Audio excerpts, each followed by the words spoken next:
वर्णवादी ग्रंथ, वर्णवादी कहानियां सिलेबसों से गायब होने चाहिए यूनिवर्सिटियों से। हरियाणा के लोगों ने तो ऐसी किताबों की आग बना ली और उससे तम्बाकू भर के हुक्का पी गए। तो ये करने की जरूरत है। जिस किताब में मानव में भेद बताया वो सारी किताबें अमानवीय है। ये बदमाशी के अड्डे हैं, लगातार आपको गुलाम बनाने के अड्डे हैं। ऐसे अड्डों से बचो और खुल के बोलने की जरूरत है, डरने की जरूरत नहीं है। कोई आस्था वास्ता का कोई केस इसमें नहीं चल सकता। देश के करोड़ों लोगों को मरने के लिए कुंभ में इकट्ठा करते हैं। यह असंवैधानिक है, अमानवीय है, प्राकृतिक है और झूठे कथा कहानियां हैं। इनको आप आस्था के नाम पे ढो नहीं सकते। ये आस्था आस्था करके आप गुलामी की चादर कब तक ओढ़े रहेंगे। ये सारे के सारे उन कथा कहानियां, शंकराचार्य कोई भी हो, वो देश को बेवकूफ नहीं बना सकता, वो संविधान के अगेंस्ट नहीं बोल सकता। वो संविधान में दी हुई आज़ादी और संविधान की जो ड्यूटी है सबको साइंटिफिक टेम्पर का इंसान बनाना है, वो क्वेश्चन कर सके। आप इस पे क्वेश्चन नहीं करेंगे, ये आस्था है। ऐसी कोई आस्था देश में नहीं चल सकती। आस्थाओं के लिए 3 कंडीशन है। जो आस्था पे 3 कंडीशन पे खरी उतरती है उसको आप एब्सोल्यूट आस्था है, उसका अधिकार इस देश में, बाकी आस्था का अधिकार नहीं है। आस्था का अधिकार तब है आपको अगर ये आस्था देश के लोगों को की हेल्थ ना खराब करती हो। हेल्थ कौन सी? आपको बुखार थोड़ा चढ़ाना है। हेल्थ का मतलब है मानसिक हेल्थ। अगर आपको पंगु और नपुंसक बनाती है, मानसिक गुलाम बनाती है, आप बोलने से डरते हैं, आप क्वेश्चन नहीं कर सकते, आपको डर लगता है, असंवैधानिक है। जो आस्था आपको ये कहती है कि यहाँ एक बूंद पड़ी थी अमृत की, साथियों कितना असंवैधानिक है, प्राकृतिक है, यूनिवर्स के खिलाफ है ये बातें कि सुर और असुरों की लड़ाई हुई। कौन असुर हैं? धरती पे कोई असुर नहीं है। सारे के सारे 800 करोड़ लोग एक जैसे हैं, सबका सॉफ्टवेयर एक जैसा है। ये कौन नॉनसेंस बात फैला रहा आज तक? असुर और सुरों की लड़ाई हुई और उसमें कोई जीत गया और झगड़ा हुआ, 4 बूंद गिर गई और उस बूंद का पानी जहां गिरा बाकी धरती का क्या हुआ भाई? वो चारों बूंदे धरती इंडिया में गिरी। नॉनसेंस बातें करते हो, बकवास करते हो और अपने आप को शंकराचार्य और मंडेश्वर कहते हो, संत और बाबा कहते हो। लानत है। आज देश के लोगों को और खासतौर पर युवाओं को चैलेंज करना होगा इन फ्रॉड जो पोस्ट हैं। इस देश के लोगों को प्रधानमंत्री एक पोस्ट है, एक व्यवस्था है। प्रधानमंत्री किसी के बाप की और खैरात की पद का नाम नहीं है। प्रधानमंत्री ऑफिस एक व्यवस्था है और उस व्यवस्था पे कई बार गिरे हुए चरित्र के लोग भी जा ही सकते हैं। बहुत सारे ऐसे लोग झूठे एफिडेविट का MLA MP बन ही चुके हैं इस देश के अंदर। तो CM PM या DM SP ये किसी के बापों की जागीर नहीं है, व्यवस्था के अंग हैं। ये ऑफिस है व्यवस्था के। उन ऑफिस को डेमोक्रेसी के तरीके से व्यवस्था को और सुदृढ़ बनाने के लिए, मानवीय व्यवस्था बनाने के चलाने के लिए ये चीजें हैं। और इनमें जो टांग अड़ाते हैं, आप लोग सोच रहे तो ये DC बन गया, ये SP है, ये CM है, PM है, और कैसे भिखारियों की तरफ चारों तरफ मंडराते रहते हो।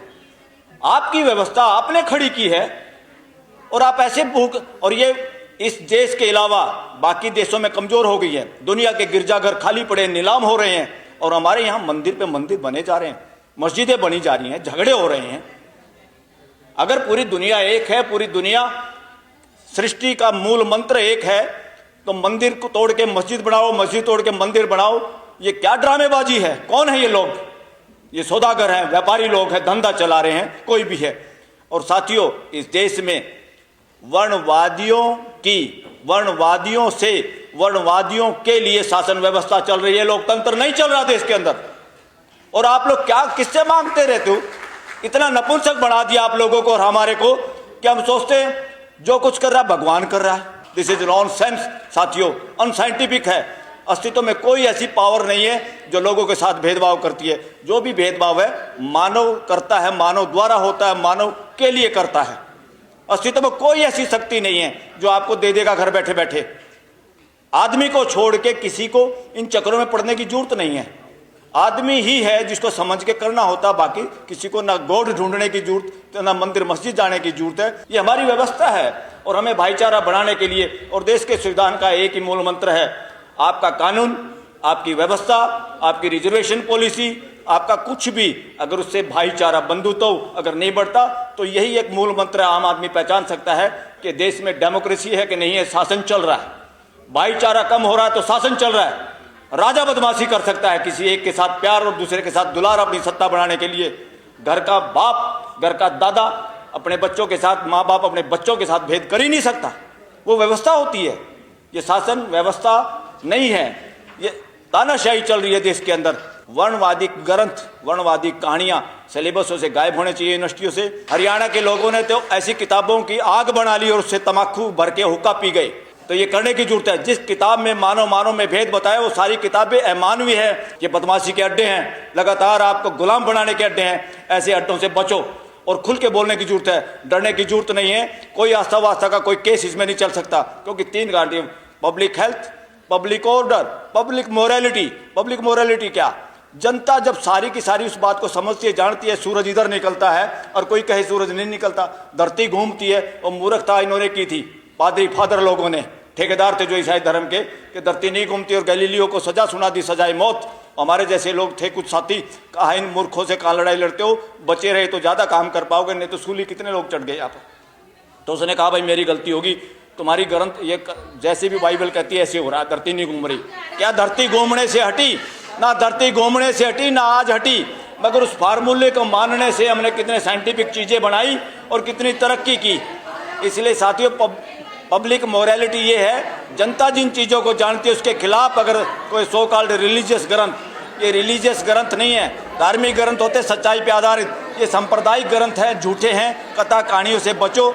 इस देश में आज़ादी के बाद एक संविधान बना, संविधान के हिसाब से देश में मानवीय व्यवस्था स्थापित होना जरूरी था। मानवीय व्यवस्था स्थापित होने के लिए संविधान है, न कि शासन स्थापित होने के लिए। आज जो भी सरकारें चल रही हैं, जिस तरह का एटीट्यूड है, वो एटीट्यूड व्यवस्था का नहीं है, शासन मानसिकता का है। शासन मानसिकता राजशाही में होती है, तानाशाही में होती है, व्यक्तिवाद में होती है, डेमोक्रेसी में नहीं होती, और ना डेमोक्रेसी में चल सकती। मगर डेमोक्रेसी के नाम पे देश में शासन व्यवस्था है। शासन व्यवस्था वो होती है जहाँ चुपचाप फैसले लिए जाते हैं, लोगों की भागीदारी नहीं की जाती, पार्लियामेंट से सस्पेंड किए जाते हैं एमपी, और पार्लियामेंट में आपके चुने हुए प्रतिनिधि भी गूंगे बन जाते, मदारी के बंदर बन जाते, बोल नहीं सकते, उसका नाम शासन व्यवस्था होता है। इसलिए डेमोक्रेसी के नाम पे शासन व्यवस्था चल रही है। लगातार देश के लोगों को एक बात ध्यान में रखनी चाहिए, सरकार का कोई भी काम है, कोई भी पॉलिसी है, कोई भी कानून है, सुप्रीम कोर्ट का भी कोई फैसला है, वो सबको एक दृष्टि से आपको देखना चाहिए, क्या इसमें शासन की बू आ रही है या लोकतंत्र की व्यवस्था, हमारी भागीदारी की कोई इसमें आ रही है। और इसीलिए मैं कह रहा हूँ, देश के अंदर राइट टू असेंबल, इकट्ठे होना सबका मौलिक अधिकार है, कोई दिक्कत नहीं है।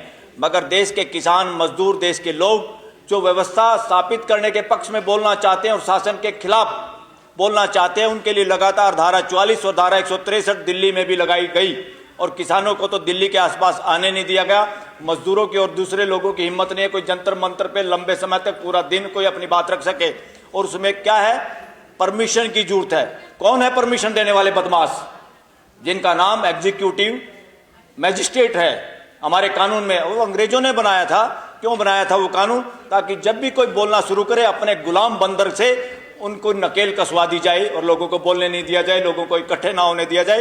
ये कानून असंवैधानिक, उस संविधान के लोगों ने भी आज तक किसी ने ध्यान ही नहीं दिया, और धारा 44 से आज 163 के रूप में उसी को आज बरकरार है। ये शासन का षड्यंत्र है, ये डेमोक्रेसी के खिलाफ है। फ्यूचर में ये खत्म होनी होगी। राइट टू असेंबल में क्या होता है, व्यवस्था में क्या होता है? जब मुझे इकट्ठा होना है, हम लोगों को इकट्ठा होना, हमें इंफॉर्मेशन देनी होती है, ताकि पुलिस की व्यवस्था, पानी की व्यवस्था, कोई व्यवस्था सरकार की तरफ से हो तो हो जाए। मगर उसमें यह नहीं है कि आप मना कर दोगे लोगों को इकट्ठा होने से। जहां लोगों को इकट्ठा होने से कि यहां कानून की व्यवस्था चरमरा जाएगी, जंतर मंतर पे भी आपको परमिशन नहीं मिलती। हाँ, आपने ये पीछे जो लिखा है दिल्ली में डोमिसाइल का, बिल्कुल, अरे दिल्ली में इतने सारे कानूनों को आपने ध्वस्त कर दिया।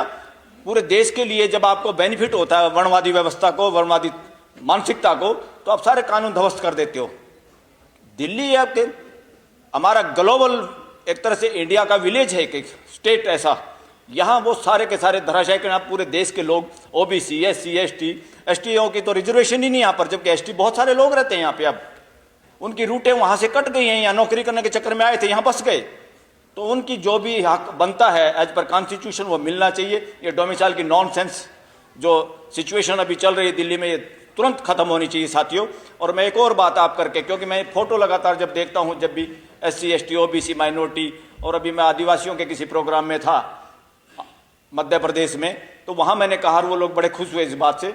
मैंने कहा बात सुनो, नॉर्थ इंडिया का अगर सबसे बड़ा इसके खिलाफ लड़ने वाला आदमी जो वर्णवादी व्यवस्था के खिलाफ, वो था छोटू राम, जो कंबाइंड पंजाब में एक मंत्री था। वो सीएम हो सकता था, मगर जानबूझ के उन्होंने ये, क्योंकि बहुसंख्या में मुसलमान लोग ज़्यादा थे, वो उनको खुद बनाना चाहते थे सीएम, मगर फिर भी उसके बावजूद मुसलमान सीएम थे। और उसके सीएम होते हुए गांधी और जवाहरलाल नेहरू को भी सिफारिश करनी पड़ी थी।